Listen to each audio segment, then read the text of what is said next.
Welcome to Your Cyber Path, the podcast that helps you get your dream cybersecurity job by sharing the secrets of experienced hiring managers and top cybersecurity professionals with you. Now, on to the show. Hi, everyone. Kip Boyle here. This is Your Cyber Path. Welcome. Glad to have you here. And Jason Dion's here. Hey, Jason. How's it going? Hey, Kip. Great to be here again. Oh, I'm glad you're feeling better. Jason was not feeling so hot lately. Just had a little, cold or flu or something like that. And I felt bad for him because he was on a cruise and he was laid out and sick on the cruise. He looked so miserable. And yet, at the same time, he was in his happy place. So I don't know. I guess that's all right, right? It wasn't too bad. Luckily, I was only down for about 24 hours, but I got over it pretty quickly. Yeah, that's great. And here you are, just bright-eyed and bushy-tailed. So we're ready to go. All right, everybody. So Jason got this really interesting question lately, and we decided we're going to turn that into a podcast episode because we have not talked too much about this topic. Jason, why don't you tell us about this question, where you got it from, and set the stage. Yeah, so we got this question from one of our listeners, and I'm not going to actually call out their name because it is kind of a sensitive question. But the question is, am I too old to do a career change into cybersecurity? And just to give you some context, the person who asked this is an older gentleman living in the Pacific Northwest, so Seattle, Oregon, kind of part of the U.S. Over there. And he's around 60, 65 years old. So he is an older gentleman.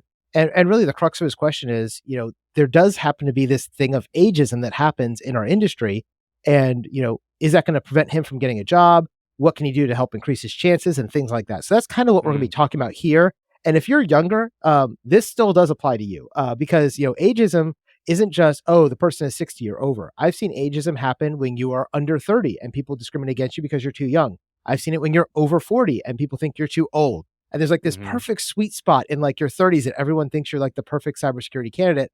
And honestly, that's what we're going to debunk today, is that there really isn't this age thing, but there are some hurdles, and you have to understand that and be aware of how you can bypass them and overcome this, because some employers are afraid of hiring young people. Some people are afraid of hiring old people. And you, at some point, you're either too young or too old on somebody's scale, and you need to know how to deal with that. Right. And I think one of the reasons why people are concerned about older hiring an older person is salary, for example. Like, they're concerned that they're going to ask for too much money, whatever the employer thinks too much might be. There could be some unspoken concerns about sickness or just apathy. Like somebody, like when I was on the Air Force, we had this little saying, "Retired on duty." Right. Yes. So the road program, retired on active duty. They're just waiting out for the next year until they're done, and you're getting no work out of that person. But you're like, well, can't get rid of them. They're just stuck here until they retire. Yeah, things like that. And so those are probably some of the things. Maybe they don't feel like the person's going to be particularly productive. Whatever the reason, I can tell you that ageism is illegal. It is not permitted in the United States to discriminate based on age when it comes to somebody who's over 40 years old. Now, interestingly enough, when you opened up the episode, Jason, you talked about how for some positions, there is such a thing as a perception of being too young, but that is not a protected class. So you could actually say to somebody, come back and see me when you're 30, and I'll be more interested in considering you to be a candidate for this job. And that's actually not illegal, but not that I hear anybody do it, but I just think it's interesting. So ageism, this is a great topic. I'm glad we're talking about this. Now, Jason and I kind of compared notes real quick. And so we've got kind of 4 ideas for anybody in this guy's position.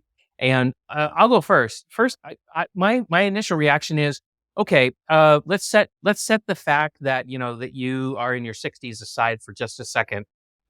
Consider yourself just a career changer, which is something I would say to anybody who had worked for maybe 5 years in one particular career and then said, oh, I want to move over to cybersecurity. And we've seen lots and lots of people like that over the last 3 years. We've seen people try to cross over from marketing. I don't know what else, Jason, pops for you. I've had bookkeepers. I've had people who are nurses that got out of healthcare because they're like, I don't want to be here anymore with this whole COVID and working 18-hour days and all that. Yeah. And I've seen a lot of that as well. I've seen people come from cops.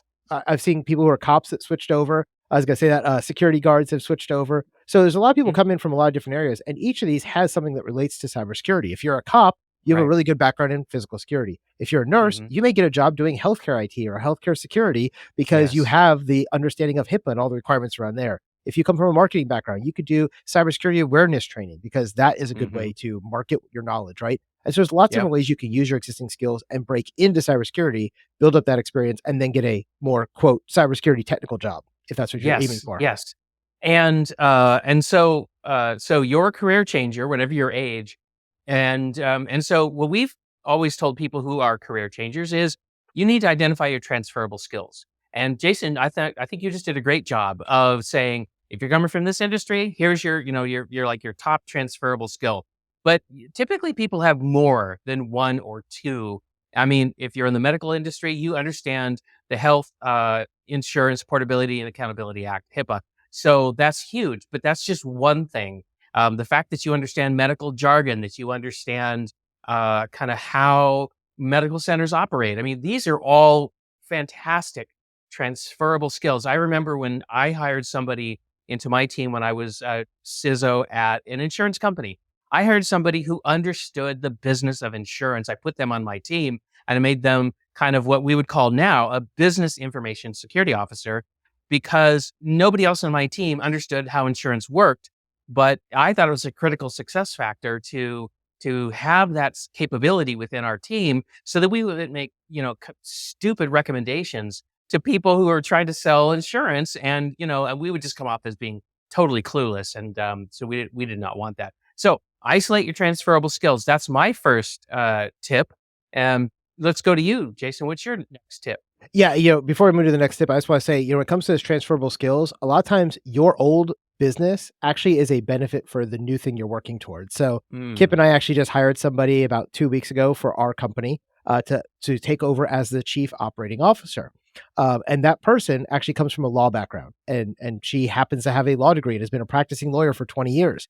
And I know originally, Kip, you were really worried when I brought this person to you and said, wait, why are we hiring a lawyer to do operations? That doesn't make sense. And I was like, well, if you think about where we are in the scope of this business, yeah. 90% of the work we're doing right now is legal stuff. It's contracting, it's agreements, it's privacy policies. It's making sure. And by the way, this person, she wasn't just a lawyer, but she also was a COO for a couple of large law firms. So she has a really strong background in operations too. But now we're getting the best of both Mhm. worlds because we're getting somebody who can do operations and somebody who can cover all of our legal problems in one. And Yeah. so that would be a way to sell yourself of look, you're not just getting an operations person, or you're not just getting a cybersecurity guy, you're getting somebody who knows insurance or medical or whatever because you're bringing that Right. transferable skill. So I just And want to I think highlight that that because was I think she did an excellent job in her interviews to really convince you and be like, look, I'm giving you all the things you need, but I'm yeah. also, this is why I'm better than all the other candidates. I've got this extra Right. thing for you.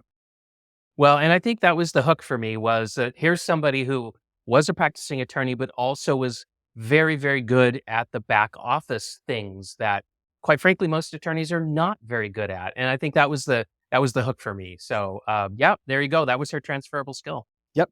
And then number two, my second area that I want to bring up. So you brought up the idea of highlight your transferable skills if you're a career Hmm. changer, because you are. For me, I think the other thing is you want to choose your position based on the job title and be very careful when you're looking at different titles. And now, what I mean by this is when you go on Monster Dice, LinkedIn, whatever, you may see a job posting that is a level one engineer or a level one SOC analyst or an intern or something like that. If you see terms like that, they're not really looking for somebody to walk in who is 40, 50, 60 years old, right? Yeah. When they write level one or entry level, they're really thinking, sub 25, probably, right? You may be, 30 and be able to be passable. But the reason is they know that the skill level they're targeting, and B, the money they're willing to pay for that position is not going to be attractive to somebody who is 40, 50, 60 years old. It just probably isn't, Right. right? An entry level SOC analyst might make 50,000, 60,000 a year. If you got a wife and two kids at home and the kids are, you're 50 years old, the kids are about to go to college, you can't really afford to work for $50,000 a year and take care of your wife and kids and everything else because you got too much other things, right? And so you probably need to be targeting a higher level position. Now, this is where it gets a little tricky, right? Because going back to number one, transferable skills are going to be critical here, right? Hmm. If I have the choice, I'm 43 as the time of this recording. Kip, you're 50, Older young, than 43. older than 43, late 40s, early 50s. You're somewhere around 5 to 10 years older than me. But we're both in that category where we're now in this protected class of over 40, right? But if I was applying Yeah, for a that's job right. I wouldn't apply for an internship, right? I wouldn't apply for Right. an entry-level job, not just because of my skills, but because I wouldn't be able to accept that job. If I was working as an insurance agent making $80,000 a year working for State Farm right now, I can't afford to take a $30,000 a year pay cut to get Exactly. experience, right? And so Mhm. where this comes into play is you can look for jobs that focus on your transferable skills. Like if you came from an accounting background or a bookkeeping background, then apply for a level 2 or a level 3 position as an auditor, because you could say, look, I understand HIPAA compliance, like hands down. Now I understand the IT side as well. Putting those together, I'm going to be the person that's going to help you. And A, it'll get you a higher pay. B, it will eliminate some of that ageism that happens just because of the level and seniority of that position. Yeah. So I love that guidance that you've given as far as what to avoid. But I think our standard advice to folks still applies here, which is don't just assume that well, there's two jobs. I can be a pen tester, or I can be a risk analyst or something like that. Right? A lot of people just don't realize there's so many different job titles. So get out there and choose the job title, and the reason why we tell everybody that is because once you choose the job by title, then you can pull a bunch of different, like maybe 4, 5, 6 different job postings with that title. And by comparing them, you're going to get a really strong sense of what most employers are going to expect you to have in terms of skills, qualifications, certifications, training, what have you. Also, make sure that you isolate the industry and isolate to the size of the organization that you want, because a cybersecurity analyst at a giant American bank is going to be recruited differently than a cybersecurity analyst at let's say, a small sized fintech, that's trying to sell to giant insurance companies. I mean, they're just going to be looking for different types of folks, and so make sure you isolate job title, industry, and size of company. And that's just stock advice. Yep. And then I think this brings us to our third area that we wanted to cover, right? And when we start talking about our third area, we're really talking about the fact that, yes, ageism is real. I'm not going to lie to you and tell you Hmm. ageism doesn't happen. Now, Kip said earlier on, it's illegal here in the US. And yes, it is. But good luck trying to prove it, right? You Yes. have no way to prove that I, as a hiring manager, didn't hire you because you walked in the door and you were 64 years old or 65 years old or 58 years old or whatever, right? Unless you Uh, said it out loud, the part you're not supposed to say. Yep. And that's another point is you don't want to mention your age if you don't have to, because that can be an issue, No. right? And we'll actually talk about some tips to get you through some of the hiring filters early in the process, like when they're doing resume reviews, to make sure you're not flagging as this old guy that you Right. are, right? Once you get in the room for an interview, whether it's over Zoom or you're in the room, like you're not gonna be able to hide the fact that you're in your 60s. I'm Mm-mm. gonna see it, right? Or maybe you look really young for your age and you still look like you're in your 50s, but as a hiring manager, that may still worry me depending on my background. And we have to realize that the hiring managers, they're people, right? And most people carry baggage with them from when they've been burned before.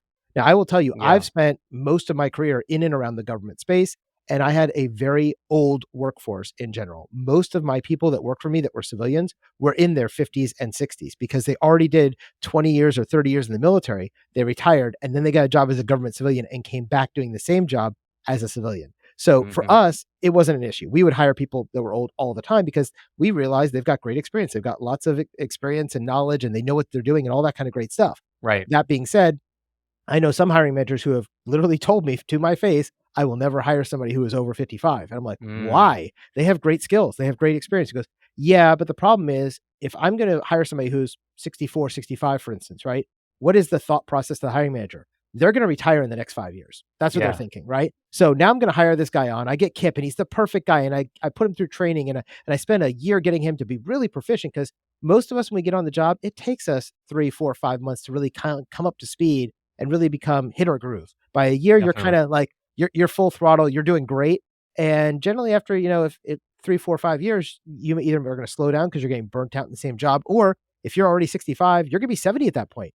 At some point, you're going to want to retire and go hit the golf course or go part-time or something like that. And so a Right. lot of hiring managers, even they don't know your situation. You may not have anything saved for retirement. I'm going to work till I'm 90 until I physically can't work anymore.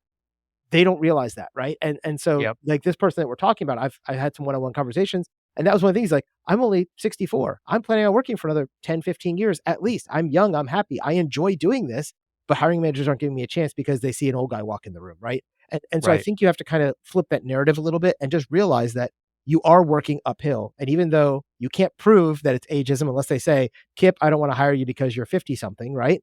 That is ageism, and you could sue them over that. But again, you'll Yeah. reverse theirs and good luck proving it.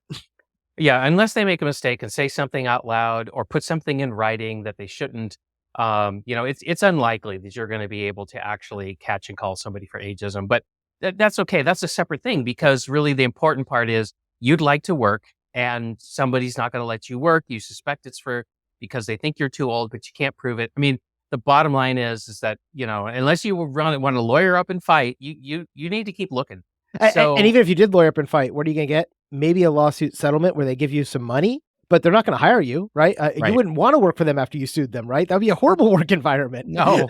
No, that would be awful. So, but yeah, so ageism is out there. So what are some things that people can do in order to minimize a reaction from a hiring manager where they think to themselves, this person is too old? Well, so it all starts really when you write your resume. And this, by the way, is advice we give to everybody when I'm about to share. Don't put more than 10 years of work experience on your resume. There's just nobody cares. I mean, even if you're 30 or 40 years old, nobody cares. Anything over 10 years is just considered to be irrelevant. So that's the first thing. I'm sure you've done wonderfully interesting things in your career and you'd love to talk about them or show them off or whatever, but this is not the time to do that. So no more than 10 years, no more than 2 pages. Again, same advice we tell everybody. Leave graduation dates off your resume. I would still go with the reverse chronological resume rather than other types of resume, ways that you can organize your resume, because people know that when you use alternate forms of resumes, it's usually because you're trying to obscure something. Uh, so stick with that reverse chronological one. And as you said, Jason, when I finally see you, whether it's over Zoom or in person, I'm going to know, that you're older, so-called in quotes. So you want to make sure that while I see that, I don't latch onto it. So just like we tell you, write your resumes to hook the hiring manager's attention. I want you to talk and interact with the hiring manager in a way that's going to hook their attention towards what you have to offer, rather than, wow, my gosh, this person's so old, right? If you don't talk compellingly, they're going to fuzz out and they're going to focus on the thing you don't want them to focus on, would be my guess. Okay, Jason, what do you think? Yeah, so I think you made a couple of really good points, and one that I do want to go back on when you're talking about qualifications and degrees, right? So, for example, I was interviewing somebody for a government job, so we are okay with older folks, right? And they had their degree on there, Masters of IT, 1982, right? Don't tell me it's 1982 because now I'm doing the math in my head going, if you got your master's, That's you're right. probably 22 years old. 82, it's now 2022, right? 40 years later, that tells me you're 60, 65 years old, right? Instantly, I can do that math in my head, right? And so it's a flag. So instead, I would say Masters of Information Technology, done. That's all you need to do. You Yeah, have the and maybe degree the or you don't have school. the degree, right? And maybe the school, right? The other thing, depending on when you graduated, your degree may have been called something that we don't call it anymore, right? And this can be a tricky thing because you don't want to necessarily like change the name of your degree, but things have changed. For example, one of my master's degrees is a master's of science in information technology with a specialization in information assurance. Today Yeah, in we don't use that 2023, anymore. no one talks about information assurance. But when I graduated in 2010, anywhere from 2005 to 2015, that was the term of the day. Everything Yeah. was information assurance or IA. Nowadays, everything is called cybersecurity. So if you go do the exact same coursework I did, you would get a degree as a master's of cybersecurity. Now, what should I do to avoid that ageism that could happen if I was in the job market? I would change it to Masters of IT and drop the specialization. I wouldn't even talk There you about it. go. And then when Yep. I do the little blurb underneath it, the 2 cents, I say, my coursework focused on cybersecurity, including identity and information access management, blah, blah, blah, all the things I did. But I would now use the term cybersecurity instead of information assurance to be able to make it more current, right? Same thing if you have certifications that nobody cares about anymore. For instance, are you somebody who has an MCSA? Well, that was popular in the late 90s, early 2000s. It doesn't even exist anymore. Since 2020, MCSA doesn't exist. It's all Azure something now, right? So don't put your MCSA on there because that's just aging you and showing that you've been working Yeah. for at least 15, 20 years. Now, all the stuff we're talking about is going to change depending on the employer we're talking about. We'll talk about that in a second as well. But I just want you to keep these things in mind. So think about the terms you're using, think about the way you're writing it, think about dates on there. And then the other thing, you mentioned reverse chronological order, which is awesome. The other place I see people give away how old they are is that intro paragraph, right? I'm looking for a job paragraph at the top, right? About me and what I'm Mhm. seeking. Yep. What I mean by giving that away is, for example, if you look at my bio, it talks about the fact that I have, 25 plus years of experience. Well, that means Mhm. I've been working for at least 25 years. Now, in my case, Do I the actually math. started working at 12, but that still, means I've been doing this stuff professionally for 25 years means I'm probably 40 something, right? And that gives it away. Instead I would say an experienced cybersecurity professional, blah, blah, blah, blah, because I don't want Right. that 25 in there, right? Now, in the interview, once they see me, they see the bald head, they see that I'm, 40 something. Now I can bring that up and yeah, I've been doing this for 20 years. I've been doing this since, 1992 and yada, yada, yada. Right. But I don't need to put that on my resume because if I do, it's going to age me. Right. And so again, it depends on what is the message you're trying to convey. When I'm teaching my students, I want them to know I've got 20, 30, 40 years of experience because that gives me credibility as an That's employer right. trying to hire me. It might scare them off either that I want too much money, I'm too expensive, I'm too old, I'm going to retire, and all those other things that go into it. So it's just crafting the message and putting your best foot forward. Yeah. When you're in the interview, if you happen to be, one of these older candidates, because you can't really hide how old you are. I mean, you could color your hair. There's some things you can do to sort of, get some youthful look about yourself. But when you're talking specifically, I want you to talk about how excited you are about the new things that are happening. I want you to talk about how you've been playing around with new technology and have you say things like, "Hey, have you heard, so and so is about the release of thus and such," right? What you want to show is that you are very much thinking about how things are changing and that you're embracing that change and that you're comfortable with that change. So just think about like what are the stereotypes of older workers? We said many of them in the episode already, right? That they're tired, they go out sick a lot, whatever, whenever they're stuck in their ways. And just think about like what's the counter narrative and what are the opportunities for you to say things that are counter to that narrative during the interview process. And I think that would be very helpful. So any other specific tips about ageism, Jason? Yeah, I would say one other one that we all as hiring managers have an inherent bias where we look at people who look, sound, and act like us. So if you're Hmm. walking into the room and the hiring manager is a 25-year-old young woman with purple hair, and you walk in at 65, balding or silver hair, and you look like her grandpa, she's going to treat you like your grandpa, right? She may not want to, right? But just inherently that happens, right? And so Yeah. in her mind, she's comparing you to the old people in her life that she knows. And that might be her grandparents who don't even know how to use their iPhone and send a text message, right? And that's what they're Hmm. impressing on you. And so you're at a disadvantage if you're going in and the hiring manager happens to be in their 20s and you're in your Right. 60s, I right? mean, sometimes you just show up and it's just like, oh boy. Yeah, and you just know it's just not gonna happen, right? And I've been there, Yeah. right? I've walked into a room where the person is, tattooed and piercing and spiked hair, and I'm like, they're not gonna like the standard white guy, right? And there have been other places where I walk in, there's an older hiring manager, and they think that I'm too liberal and too out there, right? Oh And yeah. so it can happen both ways, but just realize that there is some of that happens, and it's an inherent bias that they're not even aware that they're doing it, but it does happen all the time. Right. And Right. it takes a really good hiring manager to realize that and act against their own inherent biases to be able to hire outside of that. The other thing I would say is that as somebody who has hired young and old people, my team is a relatively young team in general. Most of us are under 40. Well, most of them are under 40. I'm not. I'm over 40. The oldest person on my team, she's in her 50s. And when I was hiring her, I will tell you as a hiring manager, I was a little worried, right? And it wasn't because of her age, but I was like, am I going to be able to manage this person who is 15 years older than me? Am I going to be able to manage this person who has more education than me? Because she has a PhD. I only have a master's degree, right? And those are kind of things like, oh, I don't know if this is going to work on a daily basis, even though she was a really good fit for the Yeah. position. And I had to, make the grown up decision of, okay, Jason, be a grown up here. You'll figure it out. Like she's the best candidate. Let's hire the best candidate, right? And don't put her to the side just because she has more years of experience than you or more Hmm. knowledge than you in some area. And I think that is something that people are afraid of. I never want to be the smartest guy in the room, but I know a lot of people who want to be the smartest guy in the room, and they're afraid of Hmm. hiring people who are smarter than them. And honestly, that hurts their Yeah. business, but they don't realize that. Yeah. Or at the very least, they just don't want their authority challenged every day. Yeah. Right. And some of that authority challenge can be overt, where the employee, no matter what their age, is constantly challenging them out loud. Or it could be more subversive, like the eye rolls, folded arms, when you're trying to talk to them, stuff like that. So, being the supervisor is tough enough, and you don't want to deliberately stack the deck against yourself. I think is a very common thing. Uh, the fourth item that we wanted to share with you is choose your employers wisely.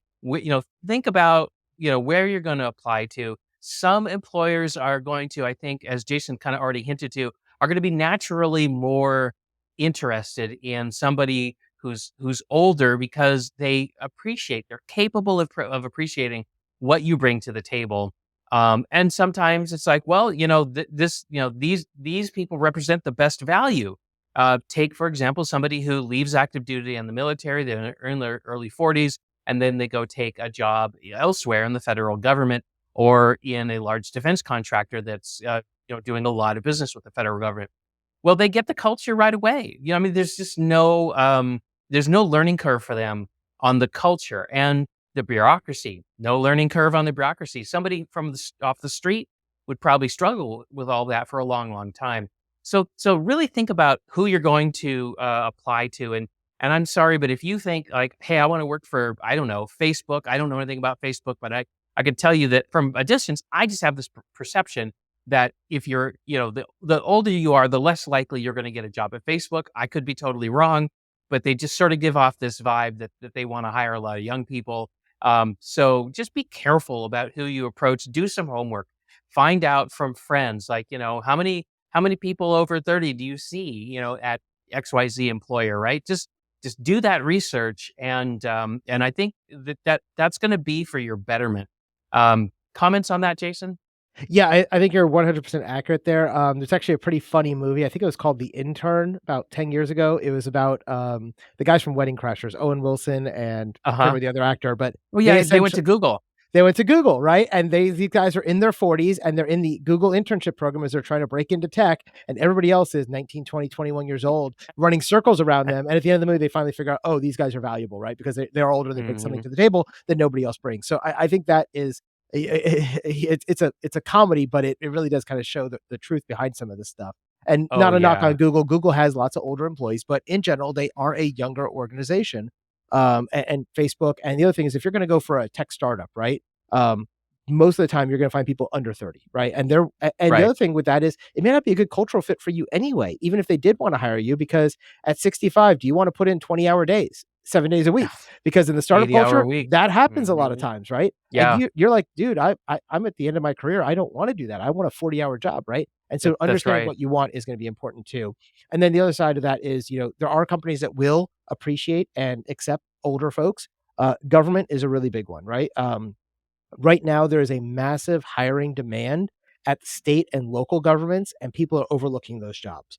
The reason for that is during COVID, a lot of older workers retired and were sent home because of the threat of the virus, and people weren't sure, and they didn't want the liability of somebody who's older getting it and dying and then suing the company. So a lot of people went home and they never came back. And it wasn't because the company didn't bring them back or the government didn't bring them back. Is they got home and they're like, after a year of sitting at home, they're like, you know what, I'm just going to retire and stay retired, right? So there's a large outflow of people, and they're trying to fill a lot of those jobs again, right? So you are seeing that, and a lot of younger folks don't think about the government as a place to work. It's just not something in their DNA. They want to work for Facebook and Google and tech startups and things like that, and they think of government as being slow, old, that kind of stuff. And for a lot of times, it is in the tech space. So even if you're older and you're not like as focused on the new DevOps and agile methodologies and serverless and micro containers and all of that, that's okay, because most of the government ain't using that anyway. They're still using data centers with old, R710 Dell machines, right? That we were using 10 years ago. So being older isn't as much of a hindrance if you're going to work in, state, local, city, or federal government or their contractors. So that's one place I would look if I was an older folk looking for a job. Well, I think we've covered this topic pretty well at this point. I don't have anything else to add. I hope this was helpful for those of you who are older looking for an opportunity to get into cybersecurity. So to recap, Jason and I think that it's entirely possible that you can get into cybersecurity, but just to go over it again, Recognize you're a career changer. That means you need to take an inventory of your transferable skills. We want you to be careful which job you choose. Make sure you get a job by title. Choose your industry. Choose the size of organization that you're going for. Pull half a dozen job postings and really understand what's going on. We've acknowledged that there is ageism, and we've given you some tips for understanding why it happens and what you should do to minimize the chance that you're going to get victimized by a hiring manager's, inherent, desire to not hire you without saying that out loud. And then finally, we talked with you about how to know which types of employers are more likely to be friendly to an older worker who wants to come in and work in their open cybersecurity job. So really hope that helps you. Jason, you want to wrap the episode? Yeah, the last thing I was going to bring up from that summary is as an older worker, sometimes the position you're seeking makes more sense based on your age and your experience. And what I mean by that is if I was going to hire somebody to do business development for me, for my cybersecurity consulting firm, I may not want to hire you at 65 to be my pen tester, but I definitely would love to hire you to be the guy who goes out and talks to all these other executives, because most executives still these days are 40 to 70-year-old white men. And so if I have somebody who is a 65-year-old white man, he's going to be able to connect a lot easier during a sales call than a 22-year-old, I don't know, something else, right? Woman, man, whatever, right? But it's just it's just those kind of things. There's that natural, people like to be around people that look, sound, and act like them, and you have that going for you if you are one of these older people and your business sells to older people like CFOs, CIOs, etc. So keep that in mind. That being said, thanks for joining us for another episode of Your Cyberpath. Hopefully you found this helpful as we talked about ageism. Even if you're younger, this should still be helpful to you, because you are going to be the hiring manager in the next 5 or 10 years. And we want you to keep this in mind, because the older workers are not a class of people we should just throw away. They have a lot of skills. They've got a lot of capability. And there's a lot of benefits of bringing them on your team. And they will bring diverse thought that you don't think about as a young person. In a lot of the organizations I worked at, we had that 65-year-old working alongside 20-year-olds and 30-year-olds. And the 20 and 30-year-olds are like, oh yeah, the last 10 years, everything's been great in tech. It's always going to be perfect, blah, blah, blah. We'll just roll full steam ahead. And the older guy will be like, hold on, guys. There was this thing called, the .com bubble at the end of, early 2000s, right? That's something you should be aware of. That might happen again. Oh, look at this crypto thing. It was a bubble just like .com, right? And these things happen time and time again. And older workers can bring that experience to help you avoid some of these big problems that can happen. Perspective and life experience, right? It's useful. But yeah, so all that being said, thanks again for listening to us. If you want to keep in touch with us, you can do that over at yourcyberpath.com. Right on the homepage, you can sign up for our mentor notes. Our mentor notes come out once every other week. They're written by Kip. They're about 500 words usually. They're very short and to the point, and it's going to keep you up to date on the latest things inside the cybersecurity world, whether it's certifications, whether it's a news article that came out, whether it's some concept you should be aware of, whether it's some kind of guidance on how to write your resumes. And as things change, we constantly want to keep you updated with that information.